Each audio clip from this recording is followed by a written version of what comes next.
of Christ. And we're treading here, everybody, in actually a very deep mystery. The passion of Jesus, the suffering of the innocent Christ, the sinless Christ, accepted as the will of his Father, unleashed into the world, saving power. Right? It's a basic truth of our faith. The suffering of Jesus, the innocent Christ, sinless Christ, but accepted in acquiescence to the Father's will, unleashed into the world, saving power. Somehow, and you know, I've been a theologian for a long time, written books of theology, tried to understand these great mysteries, but in a way, I can't explain this. But yet, that principle continues to obtain.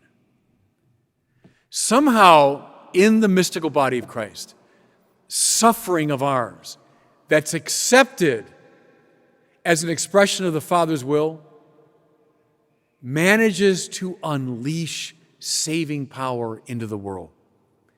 Oh, how's that happen? What's the physics of that? I can't entirely explain it to you. Charles Williams, who was a colleague of C.S. Lewis and Tolkien, those people, he spoke of co-inherence. It's a lovely idea. What he meant was, in the mystical body, we inhere in each other. Does that make sense? We are implicated in each other. Therefore, Williams said, and this is the principle, therefore, I can say in my prayer, Lord, take the suffering I'm going through now and apply it to the benefit of somebody else. Father, use in your providence the suffering that I'm accepting in faith so that somebody else is alleviated in their suffering. Again, I'm not sure precisely how to explain how this works, but it does work. And listen again now, as we look at the second great effect of the sacrament, is a union with the passion of Christ.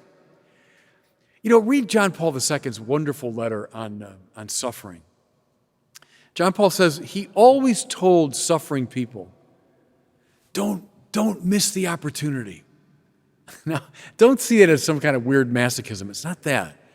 It's don't miss the spiritual opportunity that's come to you precisely in your suffering. If we accept it in the spirit of Christ on the cross, somehow it unleashes saving power into the world. When I was doing full-time parish work, I'd often talk to the older folks who'd feel, maybe they're homebound, maybe they couldn't get around anymore, and they'd say, Father, I wish I could do more. I wish I could contribute more. I'd say, well, first of all, pray. And I give them particular people. Here, I got a whole slew of people I want you to pray for. But then I would tell them, in light of this principle, let your suffering itself be your gift to the parish. Your suffering accepted in faith and acquiescence to the Father's will can itself be the gift you give to this parish. That's the second great effect of the sacrament. Listen now to this from the Catechism, summing up the point I'm making. In celebrating this sacrament, the Church, in the communion of saints, intercedes for the good of the sick person, and the sick person, for his part, by the grace of the sacrament, contributes to the sanctification of the Church. That's it, everybody. That's a deep mystery. I can't entirely explain it, but it's true. That this suffering, this very suffering, can be for the sanctification of the Church. Getting that, giving that, is an effect of the sacrament. Here's a last remark. So, just as baptism, confirmation, Eucharist are rightly seen as a kind of initiation triplet, right? The three sacraments of initiation. In a way, penance, the anointing of the sick, and the Eucharist, think of viaticum, how often at the sickbed of someone there's the confession of sins, There's the giving of the sacrament of the anointing of the sick, and there's viaticum. Those three, in a way, are the sacraments of transition into the next world. You see how Jesus has us surrounded?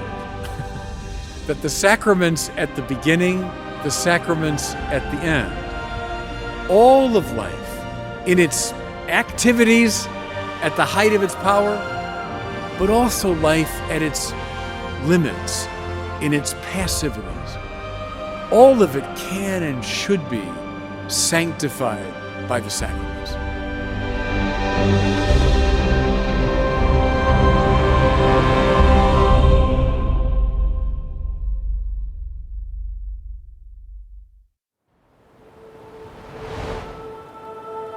The sacraments of marriage and holy orders are fundamentally about mission.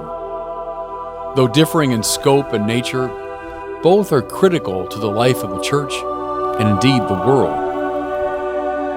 In the eyes of God, it is not merely the individual, but rather the married couple who are the primary foundation of human society. Those who receive the sacrament of marriage do not simply express a romantic inclination to each other, but also testify to their belief that God has called them to this love and entrusted it to them as their primary mission in life. While marriage itself is a sign of God's love, there is an even more mysterious sign. Through the sacrament of holy orders, men are conformed in their very souls to the person of Christ. This identity is not meant to serve the recipient of the sacrament as a source of self-aggrandizement, but instead it's meant to serve the mission of the Church. From the earliest days, the Church has seen fit that priests should live as Jesus did, in single-minded devotion to God and the Church, so that when people see and come to know the priest, they might see and come to know Christ.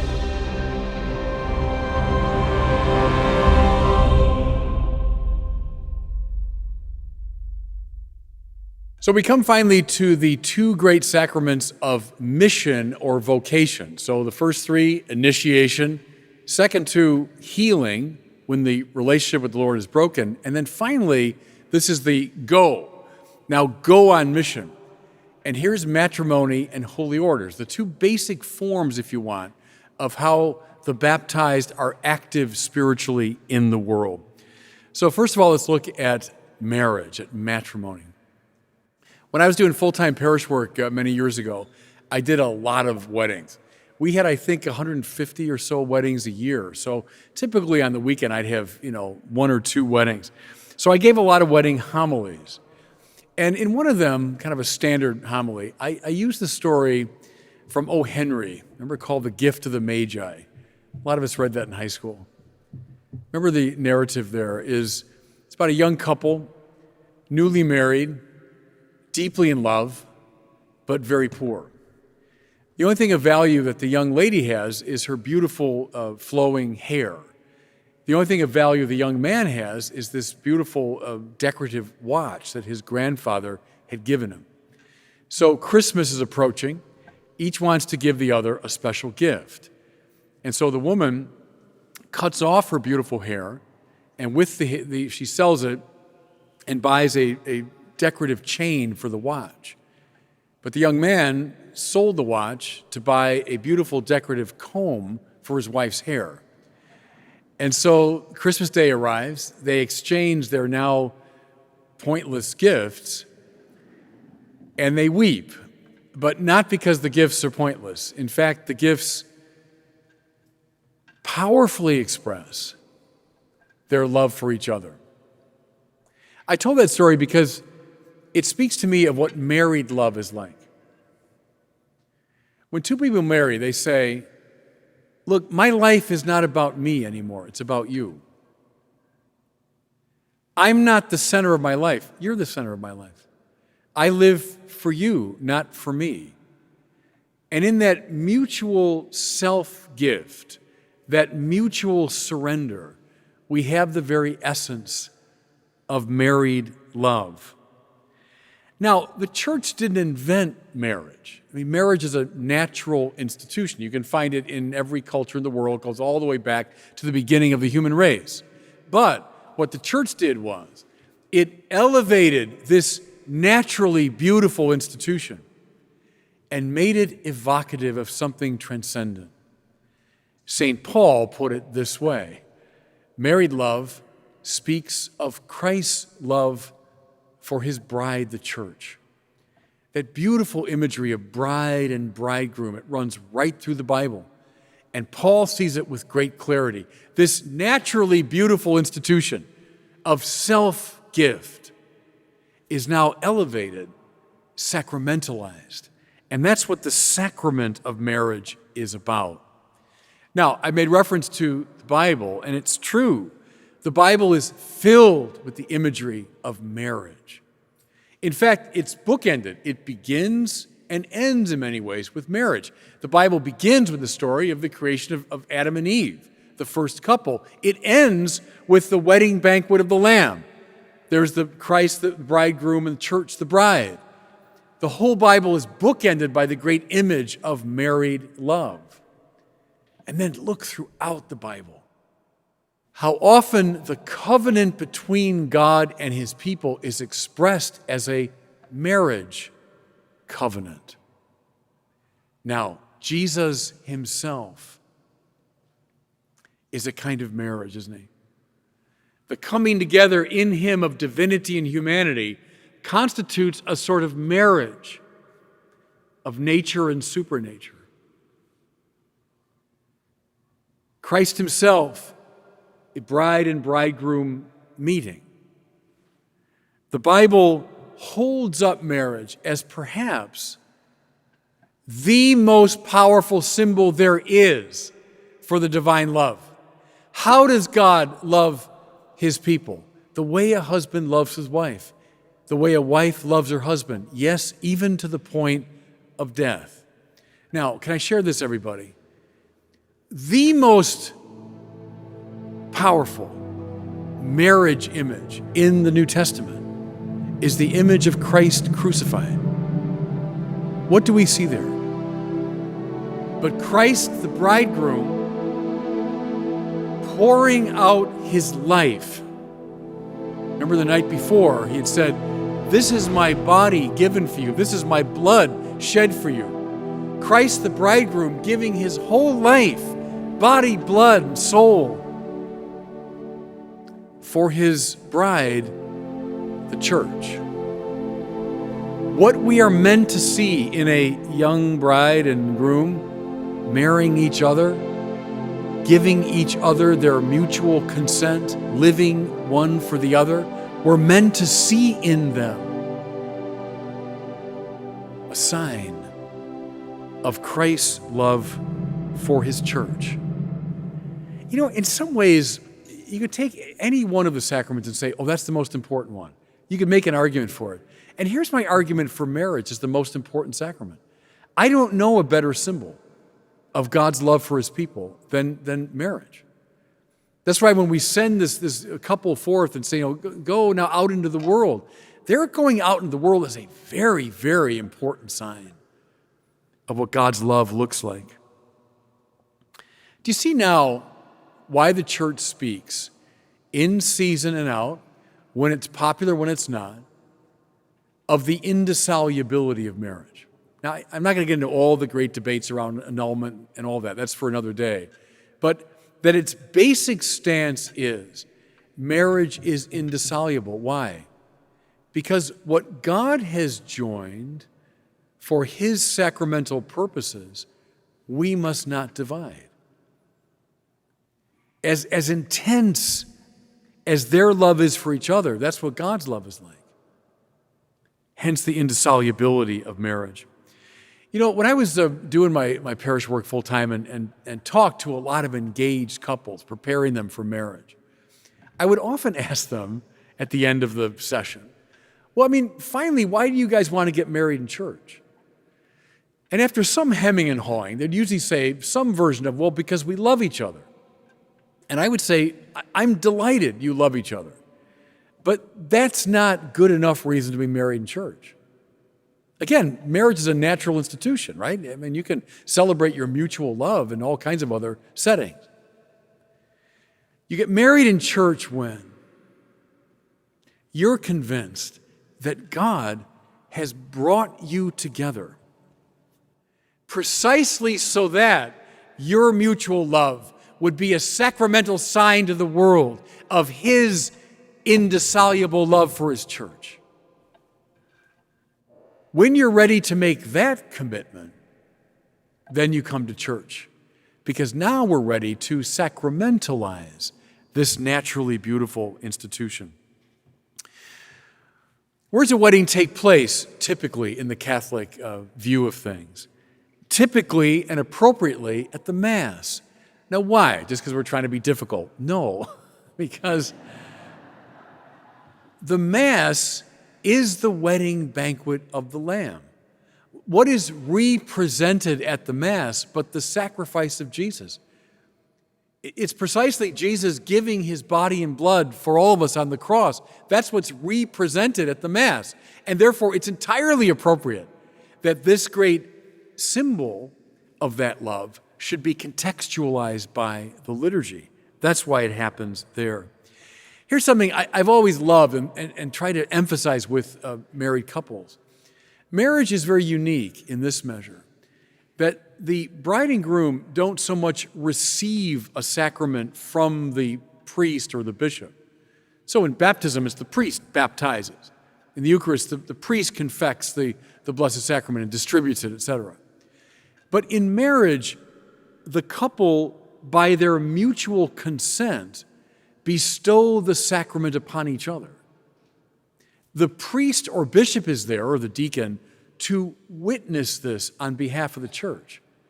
It's not so much that the priest or bishop gives, he witnesses what the couple give to each other. Because in that mutual consent, the sacrament consists. What are the effects of marriage? What are the consequences of it? Here's the Catechism. The first effect of the grace of the sacrament is a strengthening of the love between the spouses, a fortifying of their properly indissoluble unity. First effect is that they grow even more intensely in love. Think of it this way. The ultimate purpose of a husband vis-a-vis his wife is to help her become a saint. The ultimate purpose of a wife vis-a-vis her husband is to help him become a saint. That's it. That's what their mutual self-gift is all about. The fortifying of their love, that's the first effect. Second effect is help in the raising up and educating of children. The grace to become, this is Pope Francis, a school of virtue for them. I love this from Gaudium et Spes, the great statement of Vatican II, describing marriage. Listen. By its very nature, the institution of marriage and conjugal love are ordered toward the procreation and education of children, such a goal constituting its crowning. So the second great effect of marriage is the giving rise to children and educating them in this great school of virtue. Again, that's Pope Francis. Read in Amoris Laetitia, the chapters on this idea. What are the husband and wife meant to do? They're meant to create a kind of school in which their children are schooled in the ways of Christ, to learn the virtues of the gospel. Do you know, in a way, I said the husband is meant to make his wife a saint, the wife to make her husband a saint? Well, that's the whole purpose of the parents now, is to make their children saints. St. John Paul II said that every family is an ecclesiola. That's Latin for little church. Every family, the husband, wife, and kids, is meant to be a little church, a place where they grow in holiness, where they help to make each other saints. That's the second great effect of marriage. I wonder if I can give here a last word to Fulton Sheen. Maybe some in the room remember a book came out in the 1950s. My parents had it. I remember seeing it in the house when I was growing up. called Three to Get Married. Remember that book? Fulton Sheen there is relying actually on St. Thomas Aquinas, and behind Aquinas, Aristotle. Because Aristotle said long ago, a friendship will grow and intensify precisely in the measure that the friends fall in love not so much with each other as with a transcendent third. Now, what did he mean? He gave two friends have come together, they like each other. But their friendship will really intensify when, together, they fall in love with their country, or with philosophy, or with the truth, or with some value that goes beyond them. When together they look to a transcendent third, the paradox is that's when they grow deeper in love with each other. If they're just focused on each other, Aristotle said long ago, they'll tend to grow simply into a kind of a shared egotism. Well, Fulton Sheen took that very image. Three to get married: the husband, the wife, and Christ. When together they fall in love with the transcendent third, when together they fall in love with Christ, then their intimacy intensifies. And that maybe is the profoundest effect of the sacrament of matrimony. Now, can I move right from that, everybody, into the last sacrament we'll look at, the second of the great sacraments of mission and vocation? I'm talking now about holy orders. You know, I spent a lot of my priesthood in seminary work. So I did full-time parish work, and then I was sent to study, and then I taught for many years in the seminary. I eventually became rector of Mundelein Seminary. So forming young men for the